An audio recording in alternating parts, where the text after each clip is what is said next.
Are you ready? What?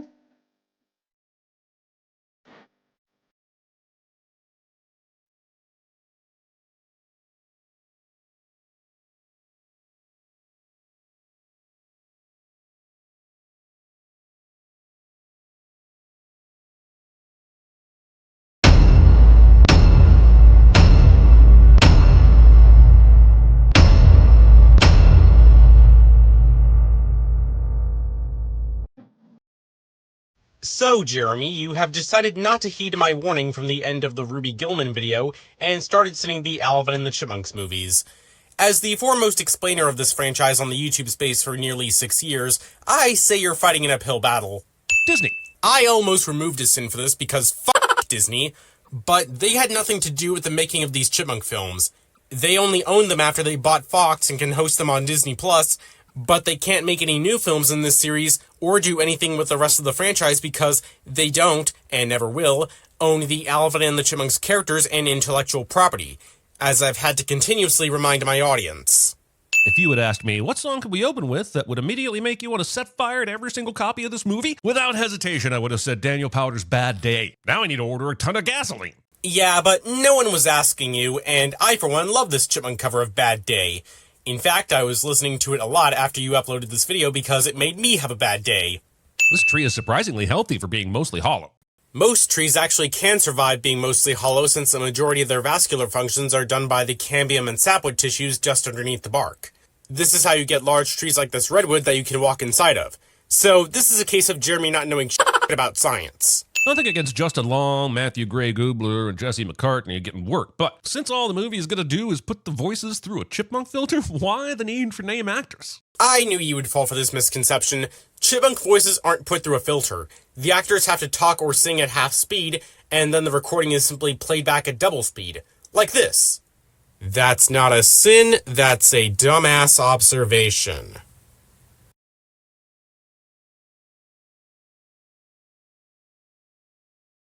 That's not a sin, that's a dumbass observation.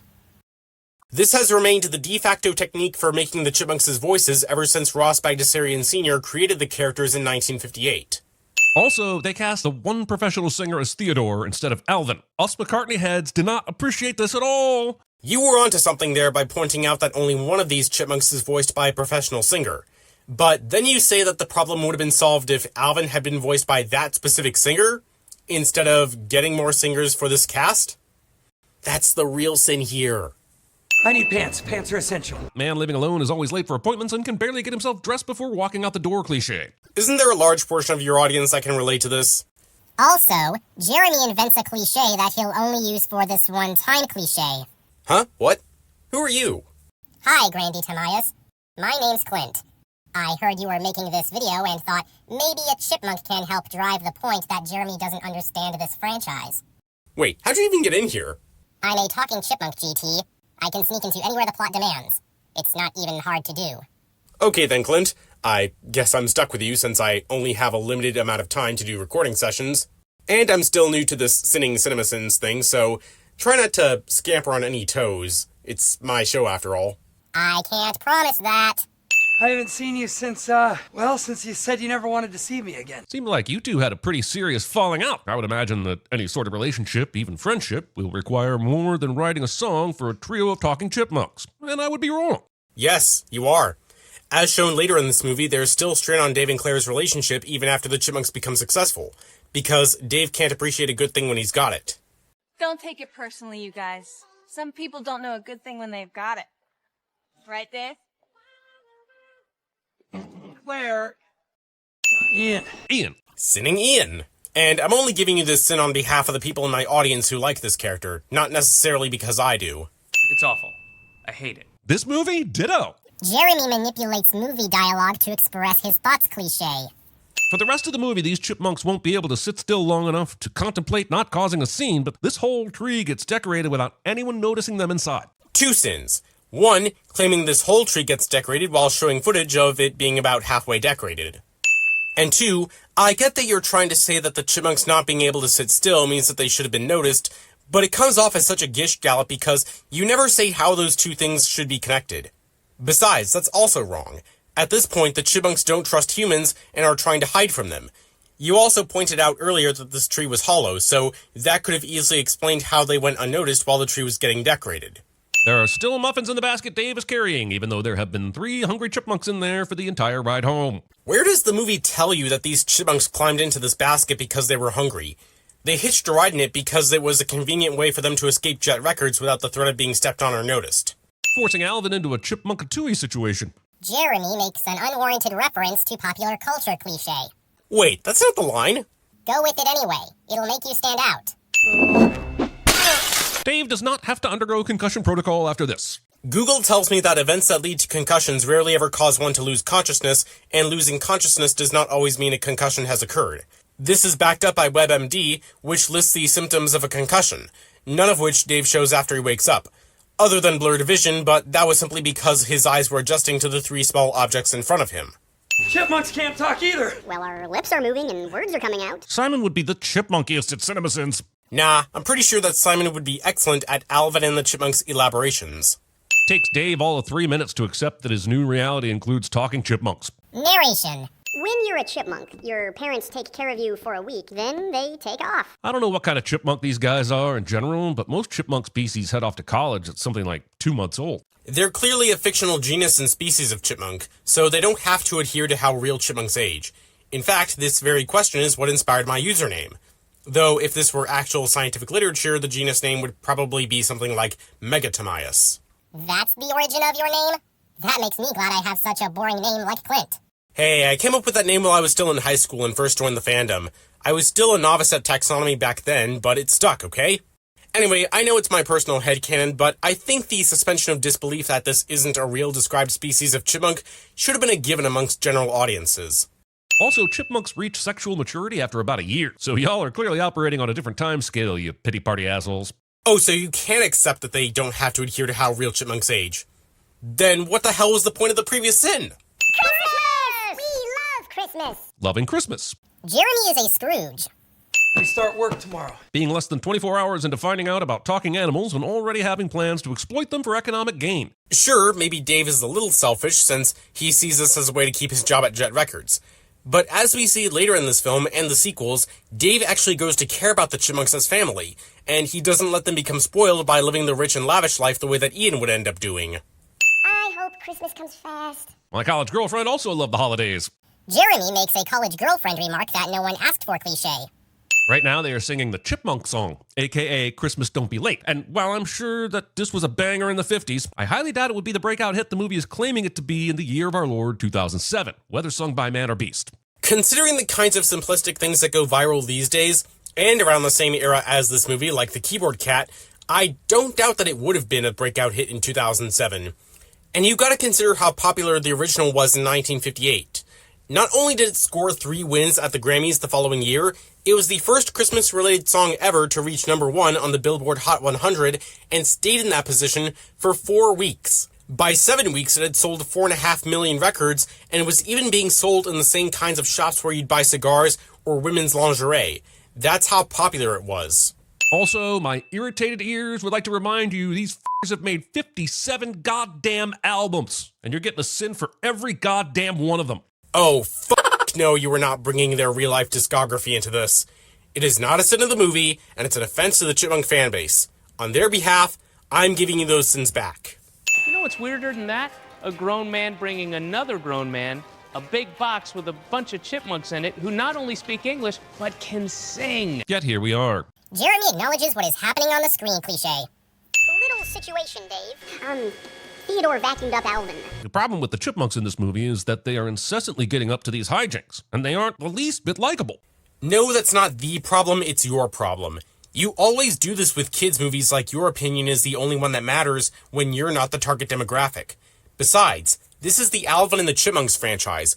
Part of what makes these characters likable is because they get into hijinks, mostly caused by Alvin. Oh my God, Theodore, did you just... It's a raisin, Dave. Prove it. Movie has Simon eat a literal Okay, I'll grant you this one only because I couldn't stand it too, even as a kid. Fuck this scene.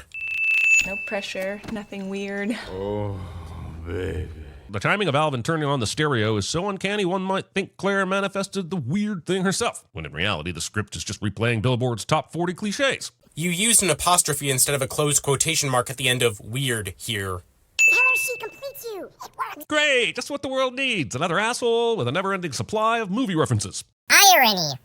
My life is being sabotaged by talking chipmunks. You haven't changed at all. Dave could so easily show Claire the talking chipmunks, but instead lets her leave thinking he's crazy because the movie still has an hour left and is desperate for some built-up tension, whether it's necessary or not. Jeremy, do you not remember the scene earlier where the chipmunks froze up in front of Ian? As I said, they're untrusting of humans aside from Dave at this point. Trying to show them to Claire would cause the same thing and make Dave look like an even bigger idiot. Hey, Editor Grandy Tamias here. I just wanted to clarify something regarding the chipmunks' fear of humans. So, if you've seen this film, you might be a little confused because they never actually say that they fear humans, despite already being familiar with a lot of human concepts. But there are context clues early on, and their attitude towards humans does gradually evolve. For instance, when they leave the tree at Jet Records and they book it through the lobby, yes, there are a lot of humans around, but they only did that out of necessity because, just like an animal, they were choosing the fight or flight response, in this case, flight. Then when they encounter Dave in his house, instead of trying to reason with him, Alvin attacks him and, as shown earlier in the video, knocks him out with a jar, so that would be the fight response. They sort of lose that response after they meet Dave, so yeah, when he tries to present them to Ian later on, they resort to freezing up. And yes, Simon does say that it was stage fright, but really, how would you react if you were met with an audience of giant creatures that you didn't trust? Then, during the dinner date scene, Alvin goes out of his way to not be noticed by Claire while trying to make the setting more romantic. It's only after that when the Chipmunks decide to let their guard down and go to Ian's house to sing for him. And they only did that because they knew Dave was mad after the dinner date and really wanted to make it up to him, so they had to get over that fear. And then, of course, they get used to humans enough to become famous rock stars. So I just wanted to clear that up. Admittedly, I should have done a better job explaining that in the sins portion, but I didn't realize it until after editing, so anyway, back to that. Also, if making claims about talking animals is part of a pattern that Dave has exhibited before, Claire shouldn't be angry as much as she should be worried. I might even suggest contacting his family. That's not what Claire meant when she said that Dave hadn't changed at all. While we don't know what caused their initial fallout, I would surmise that it had something to do with Dave not being truthful, as evident from the dialogue right before this. Well, this is gonna sound really strange. No games, no fooling around. The truth? Please, I'm begging you. Movie thinks that outside of Tequila being released by the Champs, anything of importance happened in 1958. So you did enough research to know that Alvin and the Chipmunks have had 57 albums, but not that they started in 1958? As a word of advice to anyone making an informative video about any version of Alvin and the Chipmunks, don't do it unless you know what the hell a Bagdasarian is. Hello? Hello? Kids. So, CinemaSins gave the film a sin here for Ian expressing his disdain for kids, the thing that they have a problem with. Shouldn't this have been a sin off by their standards? Tell me you've heard the song. Yeah, I'm listening to it right now, but I mean, how did you, when did... Speed of business, baby. Well, he wants us to believe that Ian, in less than 24 hours, got the Chipmunks to record the song and then got the song released to radio. And I'm calling impossible space-time movie magic bullshit on that possibility. It was probably more like 12 hours since it's still morning by the time that Dave and the Chipmunks go grocery shopping. But considering how big of a hit these Chipmunks would become, did you really think that Ian wouldn't use his vast wealth to get this song on the radio lickety-split? Apparently this is a parallel universe where human adults accept talking and singing chipmunks way too easily. That universe. You mean the universe where the talking and singing chipmunks exist in the first place? Yeah, what he said. Dave's convenient ability to sew is convenient. Yeah, so? Also, why is Alvin the only one that gets a letter on his sweater? If Dave was going to play favorites, surely it would be Simon or Theodore. They are way less asshole-ish. It wasn't because Dave was playing favorites. It was because Alvin is egotistical and the leader of the group, and to give them their iconic look from the cartoons. Though in some of the earliest Ross Bagdasarian Sr. era material of this franchise, Simon and Theodore did have letters on their outfits. So, what do you think? I think this is a f***ed up looking stick. That's not a sin, that's a dumbass observation. You know, if Jeremy is struggling this hard to find things wrong with this public consensus bad movie, either he needs to be replaced at his job, or this movie really isn't that bad. Probably both. They're savings bonds. There was a way to make Dave fiscally responsible and not an asshole, but the movie chose violence instead. If by chose violence you mean giving them a ding sound and an increase to the sin counter, we stopped being afraid of you a long time ago. Besides, Dave is trying to teach the Chipmunks to be fiscally responsible, and I think savings bonds are a great way to do that. Thanks, Dave. What was the point of ringing the doorbell if said doorbell ringer is just going to come barge in the house anyway? Because he's an asshole? Ian? Ian. Double sinning Ian. Guess how many sins that's worth? That's right. Chipmunks on the MIC! Witch Doctor! This modern update to the Chipmunks classic Witch Doctor can't mask the bizarre racial undertones, possible misogyny, or the song just not being very good to begin with. I will grant you that this version of Witch Doctor is not great, but calling the original not being very good to begin with is worth these many sins. Also, Dave had 1 week to write me a new hit single. and this is what he came up with? Where could the inspiration for this have even come from? Makes no sense as an expression of his relationship with Claire, and I find it hard to believe he was just sitting around thinking about witch doctors. Well, the song exists in real life, outside of Alvin and the Chipmunks, and the inspiration for it was a book that Ross Bagdasarian Sr., aka the original David Seville, read called A Duel with a Witch Doctor. So maybe Dave in the movie had read it and got inspired too. Dude had a full second of screen time and chose to make this face. That's not a sin, that's a dumbass observation. Ian, they're just kids. No, they're rats. And they could make us both so much money. Movie thinks that by making Ian an even bigger dick, we will forgive Dave for bringing the Chipmunks into this world by exploiting them himself. That's not what Dave has been doing. He's been profiting off of the Chipmunks only enough to provide for them and himself by letting them sing as they love to do. He even addresses this in the following scene. He also, David, said that we should be making $20 a day. Well, guess what? You're making way more than that. And because I care, I'm putting it all away for you. Just like storing nuts for the winter. Ian wants to, and later does, exploit the Chipmunks for all that they're worth, under the promise of letting them live the rich and lavish life, to the point of them becoming spoiled and overworked. Ian, like modern corporations, Disney, is metaphorically representing the mentality that more money is better for a brand and that bigger is better, even though it isn't always that way for the people who have the idea and make the success in the first place. This is the same philosophy by which the Bagdasarian family has owned and operated this franchise, and why they don't merchandise the hell out of the Chipmunks. As much as I wish they would. Dude, you're a rock star. You're supposed to be spoiled. I mean, you should be riding limousines and private planes. Ian is a walking cliche of a music executive verbally diarrheaing cliches about the music industry, while butt-vomiting even more cliches about Stardom. Says the guy that does this for movies. Major rock stars. What the hell's going on right now? Did Ian show up with a bunch of toys and sulfur hexafluoride? I know you probably aren't aware of my existence yet, but I'm tempted to believe that you stole that sulfur hexafluoride thing from the anniversary retrospective video for this movie that I did a few years ago. When Alvin inhales gas from a balloon, his voice gets deeper. I know a lot of people were confused and like, what? Does helium have a reverse effect on chipmunks that it does on humans? No, if it were helium, their voices would get even higher. What's actually happening is that Alvin's balloon contains a gas that is denser than air, such as sulfur hexafluoride. If you're a fan of Mythbusters, Adam Savage explained it, so I won't go into detail here. Guess what your Uncle Ian brought you?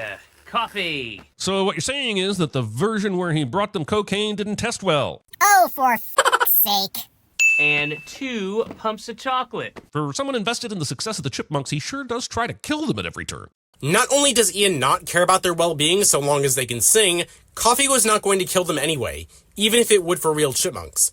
You yourself even pointed out that they are capable of consuming human food a few sins before this. Why would the Chipmunks like crunchy nibbles? They've been eating human food this entire movie. I feel like P. Diddy with fur. Wild to think that this line of dialogue is the most problematic part of this movie when you're watching it in 2024. I mean, hey, it wouldn't be Alvin and the Chipmunks if something did age well. These furballs have always been a product of the times. And they make way better music than P. Diddy ever did. What I'm talking about is having you guys lip sync. You just have to make sure that you mouth the words exactly like we recorded them. Otherwise, people will know. Considering how small the Chipmunks are, who in the audience is going to be able to tell whether or not their lips are moving correctly? Why haven't they been lip syncing the whole time? Once again, these are multiple questions that could have easily been separate sins, so I'll judge them as such. As we see soon after, the cameras are close enough on them that people would be able to see if they were out of sync via the giant monitors, which actually does happen in that scene. As for why the Chipmunks haven't been lip-syncing this whole time, you left out a bit of context that they were left with that as one of their only options because they were suffering from sore throats. Huh, I wonder if he left that out intentionally. It's okay, he's with me. Claire Ex Machina. I think you meant to say Claire Convenience. Or Clairvenience. Oh, Clint, please don't play his game too. You guys better study your French, because you're going to Paris tonight. If they need to learn French to perform in Paris, then I feel like they should have already been working on that for the past several weeks. Starting to think Uncle Ian expects too much and is not a great manager. Yeah, you think? Dave's car doesn't get rear-ended when he slams the brakes on a busy LA street. Because there are no cars behind him as we see through the rear window, and no one so much as honks during the 2 minutes that Dave and the Chipmunks have their heart-to-heart. The real sin is that this LA street isn't busy. We are talking chipmunks, Dave. We can get out of a cat carrier. I don't see how those two things are even related. Same problem as some of the sins you make, like sin 12 that I gave you. I know, but I really missed you guys. Skip! Jeremy skips relevant/emotional moments cliche. You still not gonna say it? Nope. I'm gonna say it. With all this build-up, you would think he was about to cast a spell or some shit, but nope, he just yells, Alvin! It's not even like it's the first time it happened in the movie, and we were all waiting for it. Sinning the franchise's trademark catchphrase. I hope I can get... This album exists. I will accept no slander of the A-Files. Now, if you want an album that's actually a sin... YOLO!